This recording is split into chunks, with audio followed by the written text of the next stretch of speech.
you're in your business, who should you focus on? And we talked a lot about social media, do one thing, but you're in your business and you're looking around, what do I need? What kind of information do I need? You're pretty adamant about getting information from one group, and that is? Well, I think the biggest person you need to listen to is your customer. There you go. So let me take you into a story, right? And let's say that I wanted to start a restaurant tomorrow. What typically happens is anyone that is starting a business, they start a business because of what they enjoy, right? So if I'm starting a restaurant or I'm starting a shop, I'm starting let's say an AC, HVAC service, it's because that's what I've made my life, what surrounds me. So if I'm going to start a restaurant, the number one thing that I would do is I'd want a bunch of bold flavors, right? I'd want I love to take all the ethnicities and kind of embody those into fusion, right? I love trying new things all the time, and it's constantly changing. But here's the problem: I have a family, right? So I have a son, I have a daughter, and I have my lovely wife, right? And my son, he loves to experiment as well. So think of him as one of the customers that I would have, and that he would come in and he would say, oh, wow, this is always new. It's always changing. It's always bold. It's something fresh. Then I have my daughter, and my daughter is a pasta salad kind of person. She loves everything. She loves trying new things, but every time I ask, what's for dinner? What do you want to have? Pasta, salad. That's the two things that come out. So if she's a customer of mine, I have to listen and go, okay, well, obviously I need to have a pasta dish, some kind of salad incorporated into it. And I joke with her all the time, and she's one of those people that eats one thing at a time. So if you have a chicken breast, she's going to eat the chicken breast first, and then she's going to move to the mashed potatoes. So she's got her unique ways to do it. Then there's my wife, right? So it doesn't matter what I put in front of her. I try a bunch of different things. She's always saying, why are you experimenting? Which is fine, because she is someone that likes consistency. And it's funny because her mom cooked for her, growing up. And I'll make something that her mother had made her earlier in life, and I'll mess up one little thing in it, right? It's like, oh, it needed a little bit more pepper. It needed a little bit more tomato sauce in it or whatever, right? And it's fine, and I'm used to that because we get, there are certain types of customers. And that's what I'm really, the reason I'm telling you this story is because over time, we have generated what is a 40 entree menu that we look at for dinner every single night, right? I literally typed it up one day, and I went, okay, this is what we're going to eat. That's a Matt Hansen thing, by the way. You should see the notes for this podcast that I get. This is the easiest show I do, and I probably do 10 a week. And this is the easiest because it's all outlined. But you're the guy who put all those meals on a spreadsheet. Right, yeah. So I printed them all up, and I gave it to them, and it's funny because now, the 40 isn't enough, right? They want more. But that's fine, right? We have to listen to our customers.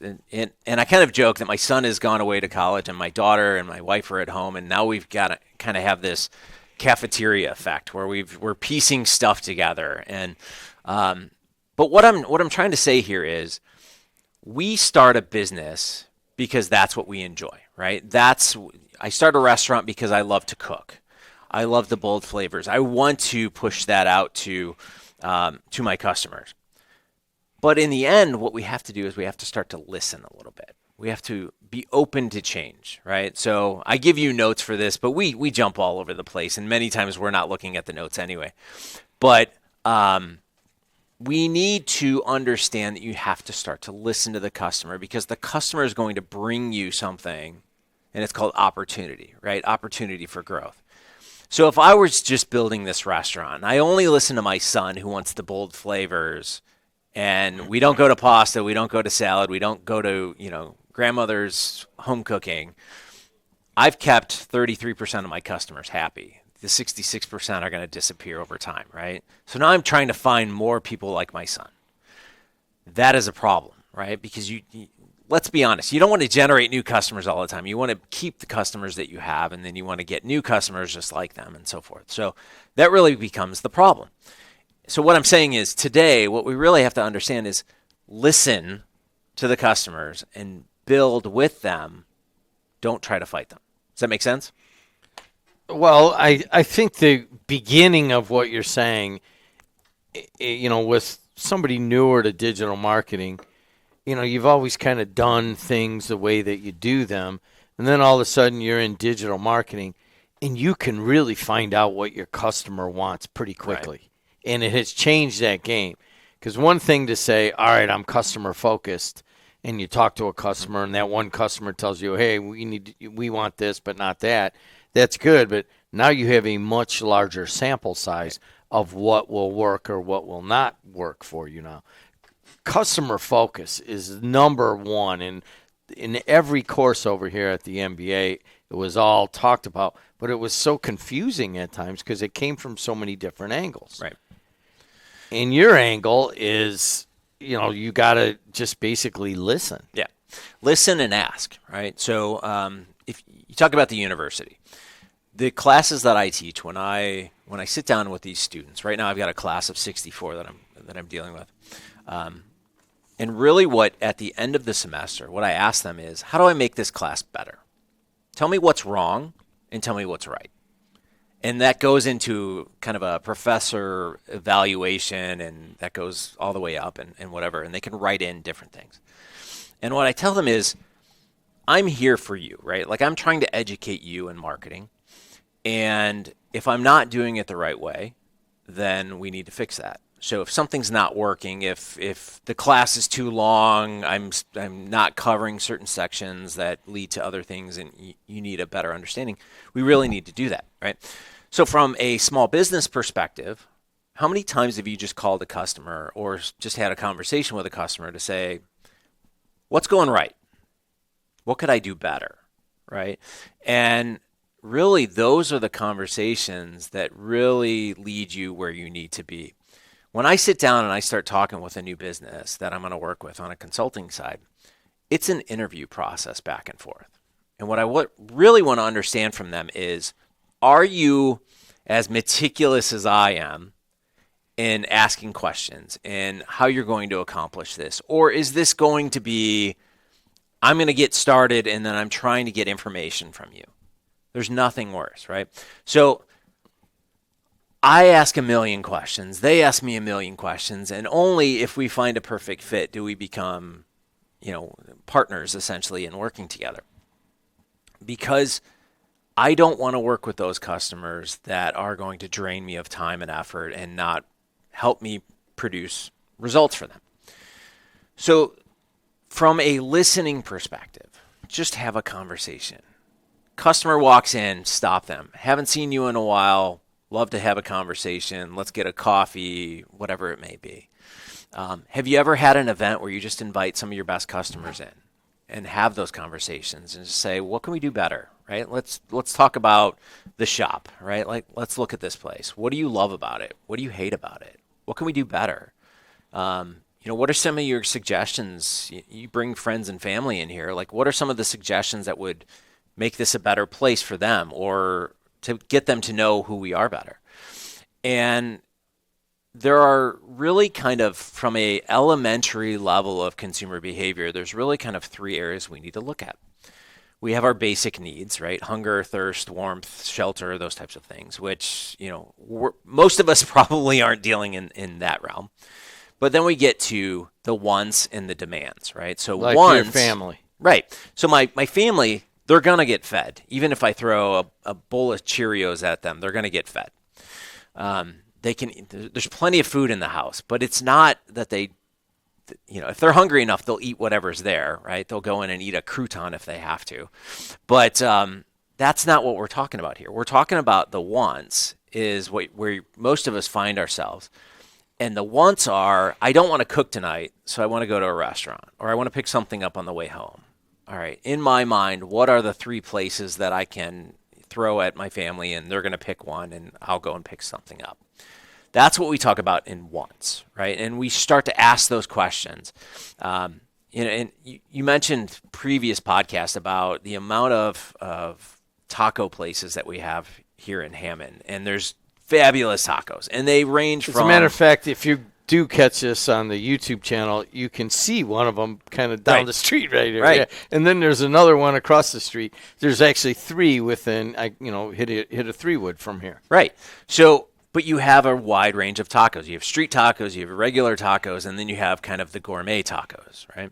So, there's a place that we go, and there are tacos that I almost want to write down the recipe of what it is because it's so unique that I want to take it home and make it. Paprika. They always put paprika in it. I put a lot of paprika in my tacos, yeah.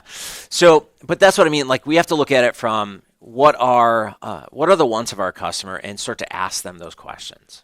So this is the part I told you I didn't quite understand all of the notes today, but you're talking about demands and triggers. Yep. Now, I don't remember that from one of your classes, so explain it to me and them. So we talk about wants, but then we also talk about demands. So many of you at some point in your life have started to generate more money, right? You get a raise at a job. Maybe all of a sudden your business takes off and you're not driving the same car that you used to drive. You're not cooking as much as you used to cook. I was listening to a podcast yesterday, and the guy was talking about how McDonald's used to be a treat for him, and now he's a billionaire. But he still eats the same way he used to when McDonald's was a treat for him. What happens is we get more money, and that triggers us to start buying, like moving that purchasing scale up. So maybe we buy a bigger house, we buy a bigger car, we buy a luxury car. We no longer cook for ourselves. We now buy a service that delivers food to us every single day. That's a unique situation, right? So from a small business perspective, are we dealing with people that have wants? Are we dealing with a higher purchase price where people are demanding certain services, right? So if I was a billionaire, would I ever cook again? Absolutely not. Even though I love to cook, would I love to see the exotic things that I could order to then have for dinner? Yes, without a doubt. If I'm bringing in $1 million a year and I can afford to have somebody cook for me every single day, without a doubt, yes, please. Right? That gives me that hour back that I don't have to cook anymore. But on a wants side, a simple search online will give me the recipe for today, right? For example, we made shepherd's pie last night, and that takes me about an hour to make, and my family loves it. If you're lucky, right? And it's a tedious process. And I sit there and I think, oh man, it's taken me an hour. It would have been so much easier if we would have just made something simple today. But that's what I'm saying.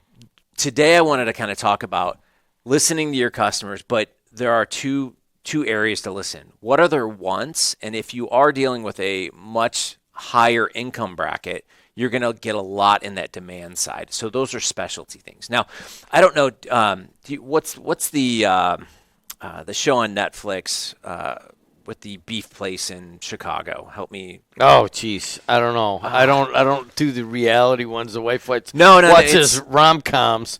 Yeah, no, it's a very popular show, and I cannot. Do we know what it is? The producer Adrian. Talking about the bear. The bear. Thank you. Yes.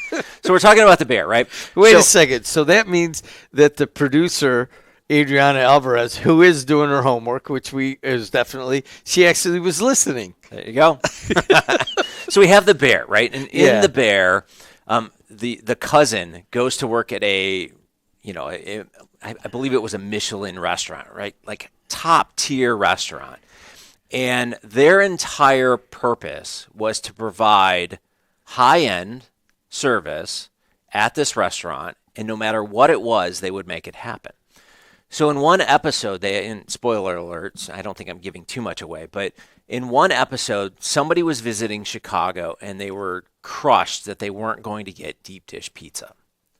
So they don't serve deep dish pizza in this restaurant that he was working at. He literally orders a deep dish pizza, goes out, picks it up, brings it back to the chef, and tells him what is happening.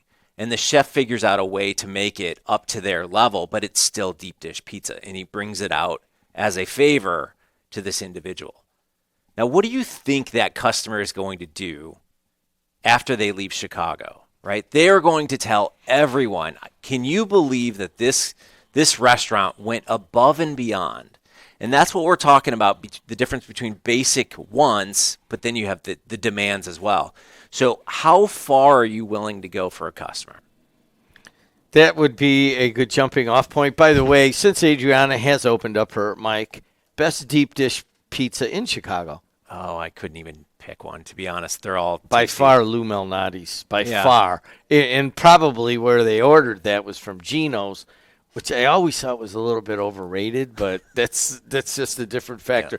Adriana, best deep dish? Connie's Pizza in Chicago. Yeah, there you go. There you go. It's Everybody another has their one. favorite. Hey- If I can get the deep dish for the house and I don't have to cook, even better, right? So you also talk about the black box. Yep. Start there. Yeah. So when we look at a consumer, we don't know what's going on in their heads, right? So I've been married for almost 19 years. And this year it's 19 years, and my wife still surprises me to this day. She'll say something, do something, and I'll look at her and I go, I did not see that coming. There's a lot of predictability. There's a lot of things that she does that I know I can do this and she's going to, do X, she'll do Y. But we don't know what is going on in the mind of a consumer at any given moment. And everybody has that little black box that we have to try and figure out. So what we do is we do our best. We try to clump these target audience into different, we know that this group is going to do this and this group is going to do that. But there's always something in that black box that we need to just watch out for. It's the listening, right? And we mentioned it coming into this podcast, is the customer is the most important to understand. You will never truly understand your customer, but you can continually learn from your customer. And that's what I'm saying today is ask, understand their wants, understand their demands. We're probably not getting into the security, housing and all that kind of stuff, but just understand that there's all kinds of things in that black box, and start asking questions, right? So let's get to a very practical point of that. Say you're going to go out and you're going to set up 10 phone interviews or 10 Zooms, or you might go to their place. Mm-hmm. And you do ask, and you're there, and you're like, hey, listen, I've been working on my product for a long time, and this is exactly where I am, so I'll just share it. Working on the product's got traction. Now I got to go back to those customers. What's working for them? What's not working for them? What questions do you ask? And B, how do you store and compare that data? Yeah, I think with the questions that you ask them, the number one thing that I would say is just come out and say, if this were your company, how would you improve it? And just listen, right? Don't give them yes or no answers. Just go, how would you improve this? If I could improve one thing, what would it be? Just ask, right? And that's really what we are. We are human beings. Don't give them yes and no's. Give them open-ended questions and let them provide that feedback. And it can be as simple as just to record it, right? Just put a recorder in front of them on your phone and record it. If you want to have somebody taking notes, have somebody taking notes. But just ask the questions. So you work on your own. Mm-hmm. A lot of the people that are listening, they may be part operations, part marketing. They may have 2 or 3 people under them or more. Mm-hmm. So now you're sending out, hey, go out and talk to each one of you, go out and talk to 10 customers and come back and tell me that. I'm talking very specifically. I mean, are you talking about maybe 2 or 3 narrative open questions, and everybody should ask the same question and then put them into a spreadsheet and look at that? Or in other words, do you use a a customer database? I mean, to get to that practical is, I'm guessing that some people want to know that. Yeah, I mean, it depends on your personality, right? So I'm more of I don't need to track everything. Even though I track everything on the digital side, I don't need to track conversations that I have and kind of what they say. I'm looking at it from an entrepreneurial standpoint, right? So I've launched a business, and now I want to know how to improve it. I'm going to ask as many people as I possibly can that are customers and that aren't customers. How do I improve? What are you looking for? What can I do? What do you hate, right? What's one thing I can get rid of? And what you do is you bring all of that data back and you start to look at it and go, all right, if there's one thing we do this year, pick one. We either get rid of something or we add something or we make something better or whatever it is. Pick one thing. Again, everybody wants to do everything. We all want to make the best mousetrap possible, but really a mousetrap works regardless of what you're trying to do, right? So when it comes to this, just go out, get as much information as you can. And they don't have to be scripted. It doesn't have to be a Zoom. Literally, it's a conversation over a cup of coffee. Like, how can I make this place better? Okay, so I guess that's what I'm getting at. And I've seen a lot of this. Like if you Google, hey, how to become customer focused with 5 salespeople, and they're going to kick it out and they're saying, well, hey, go out and everybody should ask this question and they should get exactly this, amount, 2 or 3 sentences for each one. And then they should code it, and then they might put it into different categories. I agree with that, and I've seen this, and I think that turns off a lot of small to medium-sized business people because they don't want to do that. Right. They know their customers. They may have 4 main customers. They may have 400 main customers that are coming to them, and they know. They just, oh, well, what if I talk to this person? They're going to get the 1 or 2 things without the codified survey taking. Yeah. And that's what I'm getting at. Yeah. So in closing, customer focused versus product focused. Just define it better. Yeah. So you started a business for a reason, and you built that business around what you thought your customers wanted. But what you let the biases in, right? So I launched a restaurant because I enjoy this type of food. I launched a sporting goods shop because I love to play sports. But what happens? People start to say, it'd be really nice if you, and you have to start to listen to those types of things. So that's the customer focused side. And you don't have to do everything, right? You don't, trust me, don't do everything, don't be everything. But what you really understand is there is a bias that comes in when you start, and then you have to evolve. And only those that evolve are the ones that are still here today.